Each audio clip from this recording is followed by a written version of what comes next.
अस्सलाम वालेकुम, welcome back to my channel Yes Academy. तो आज हम क्लास 10 का कंप्यूटर साइंस का पेपर पैटर्न डिस्कस करेंगे और इस वीडियो में हम सेक्शन बी को डिटेल से देखेंगे कौन से क्वेश्चन सेक्शन बी के लिए मोस्ट इंपॉर्टेंट है। यहाँ पे मैं आपको प्रैक्टिस क्वेश्चन भी प्रोवाइड करूंगी ताकि जिससे आप तैयारी करके अपने बोर्ड एग्जाम में अच्छे मार्क्स स्कोर कर सकते हैं। तो ओवरऑल अगर मैं व्यू तो एक दफा पेपर पैटर्न का ओवरव्यू कर लेते हैं। जैसे कि मैं ऑलरेडी अपलोड भी कर चुकी हूँ कि 3 घंटे का ये पेपर होगा और 60 मार्क्स का ये पेपर होगा क्लास 10 का कंप्यूटर साइंस का। सेक्शन ए की बात करें तो यहाँ पे एमसीक्यूज आने वाले हैं, 24 एमसीक्यूज होंगे और 1 नंबर का एक एमसीक्यूज होगा। आई होप कि आपको सेक्शन ए क्लियर हो गया होगा कि 24 एमसीक्यूज आएंगे सेक्शन ए में क्लास 10 में कंप्यूटर के पेपर में। सेक्शन बी की बात करें तो यहाँ पे शॉर्ट क्वेश्चंस आने वाले हैं जो कि 24 मार्क्स के हैं। टोटल 13 क्वेश्चंस आएंगे जिसमें से आपने 8 के आंसर देने हैं। कोई से भी 8 आप अटेम्प्ट कर सकते हैं जो आपको बेस्ट आते हैं, जो आपको अच्छी तरीके से तैयारी हुई भी आपने वो अटेम्प्ट करने हैं। शॉर्ट क्वेश्चन 8 अटेम्प्ट करने हैं और 3 नंबर का एक सवाल है। आई होप कि आपको सेक्शन बी भी क्लियर हो गया होगा कि शॉर्ट क्वेश्चन अटेम्प्ट करने हैं, 8 क्वेश्चन के आंसर करने हैं और एक क्वेश्चन 3 मार्क्स का है। सेक्शन सी की बात करें तो डिस्क्रिप्टिव क्वेश्चन यानी कि लॉन्ग क्वेश्चन आने वाले हैं। ओवरऑल सेक्शन बी 12 नंबर का है, 6 नंबर का एक सवाल है और आपने 2 लॉन्ग अटेम्प्ट करने हैं सेक्शन सी के अंदर कंप्यूटर साइंस मैट्रिक के अंदर, ठीक है, कंप्यूटर के पेपर में। अब हम यहाँ पे सेक्शन बी को डिटेल से देखेंगे। जैसा कि मैं ऑलरेडी बता चुकी हूँ कि शॉर्ट क्वेश्चन आने वाले हैं 24 मार्क्स के और आपने 8 क्वेश्चंस के आंसर करने हैं, एक सवाल 3 मार्क्स का है। तो चलते हैं कि यहाँ पे मैंने आपको प्रैक्टिस क्वेश्चन प्रोवाइड कर दिए हैं जो कि आपके पेपर की तैयारी के लिए मोस्ट इंपॉर्टेंट हो सकते हैं। इनमें से भी बोर्ड में आपके पास क्वेश्चन आ सकते हैं, तो आपने इन सारी शॉर्ट क्वेश्चन की तैयारी अच्छे से करनी है। सेक्शन बी क्वेश्चन नंबर 2 से स्टार्ट होगा। तो क्वेश्चन नंबर 2 हमारे पास प्रैक्टिस क्वेश्चन के लिए है, explain the function of inverter. ठीक है, आपने यहाँ पे इन्वर्टर के फंक्शंस बताने हैं कि इन्वर्टर क्या होता है। क्वेश्चन नंबर 3 हमारे पास है why we use header files. Header file जो कि हम यूज करते हैं अपने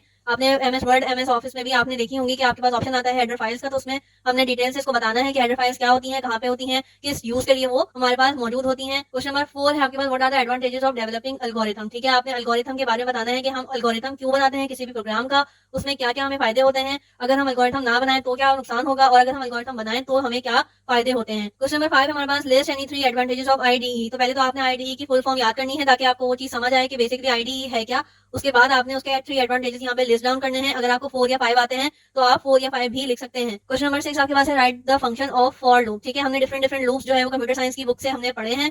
तो इसमें आपने सिर्फ फॉर लूप के बारे में बताना है कि फॉर लूप क्या होता है, किस लिए यूज होता है, कहाँ कहाँ हम इसको यूज कर सकते हैं और इससे क्या फंक्शन परफॉर्म होता है। उसके बाद हमारे पास क्वेश्चन नंबर 7 है list 5 common high level language and describe any one. ठीक है, आपने हाई लेवल लैंग्वेज के बारे में बताना है और उसके बारे में आपने जो है वो उसकी जो एग्जांपल्स होती हैं उसमें से हाई लेवल लैंग्वेज के बारे में बताना है और उसमें से कोई एक जो है वो डिटेल में बतानी है। 5 आपने लिस्ट डाउन करनी है उनके नाम और आपने उसमें से एक जो है वो डिटेल से बतानी है यानी कि उसको एक्सप्लेन करना है। क्वेश्चन नंबर 8 हमारे पास है why do we need a language translator. हमें लैंग्वेज ट्रांसलेटर के बारे में सबसे पहले पता होना चाहिए कि वो होता क्या है। उसके बाद आपने उसके बारे में पढ़ना है कि उसके फंक्शंस क्या होते हैं, उसके एडवांटेजेस क्या होते हैं, तभी आप ये क्वेश्चन अटेम्प्ट कर पाएंगे। इस तरह के रीजनिंग क्वेश्चन जो है वो अगर आपको नहीं आते हो तो कोशिश करनी है कि हम कोई और सा क्वेश्चन अटेम्प्ट करें जो हमें ज्यादा अच्छा आता है, बजाय इसके कि हम उल्टी पुल्टी इंग्लिश में उसको आंसर करें। हमारे मार्क्स कटते हैं अगर हम गलत इंग्लिश लिखेंगे और गलत वर्ड यूज करेंगे। क्वेश्चन नंबर 9 है what is the basic difference between /n and /t। यानी कि हमारे पास जो दोनों ही हमारे पास ये जो /n और /t है वो किस लिए यूज होते हैं और उनके बारे में डिफरेंस बताना है कि कौन सा जो है वो कहाँ पे यूज होता है, किस लिए यूज होता है। क्वेश्चन नंबर 10 हमारे पास है what are the 2 basic concepts of spread environment. Spread जो आपके पास सॉफ्टवेयर है जो कि आपके पास लास्ट चैप्टर में पढ़ाया गया था उसके बारे में ये क्वेश्चन आया हुआ है, उस टॉपिक से ये क्वेश्चन आया हुआ है कि आपने 2 बेसिक कॉन्सेप्ट बताने हैं। ठीक है, क्वेश्चन नंबर 11 की बात करें right the purpose and syntax of the following functions. ठीक है, एनी 2 कोई से भी आपके पास 3 यहाँ पे गिवन है, कोई से भी 2 आपने उसको आंसर करना है।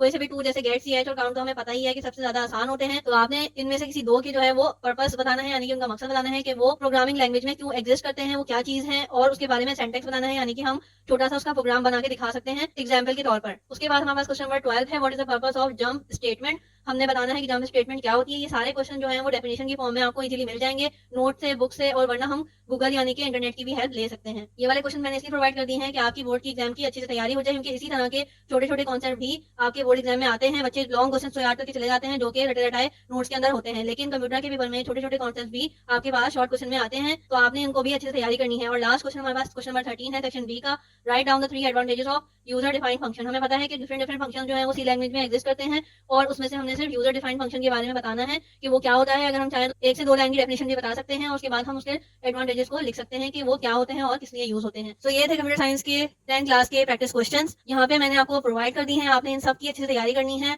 और जो कॉन्सेप्ट आपको लगता है कि आपने रीजनिंग क्वेश्चंस कितनी अच्छी से तैयारी नहीं करी है, जैसे वाई वाले क्वेश्चन जो हैं, तो वो आप गूगल भी कर सकते हैं, वो आप बुक से भी सर्च कर सकते हैं और वो आपको नोट्स में भी मिलेंगे। तो आपने उन सारे कॉन्सेप्ट को भी पक्का करना है, क्योंकि आप देख रहे हैं कि कितने सारे डिफरेंट डिफरेंट डेफिनेशंस और कॉन्सेप्ट भी आए हुए हैं। तो आपने इन सबकी भी अच्छे से प्रैक्टिस करनी है। आई होप कि आपको ये वीडियो हेल्पफुल रही होगी। So please like my video, share my video and subscribe my channel. Thank you.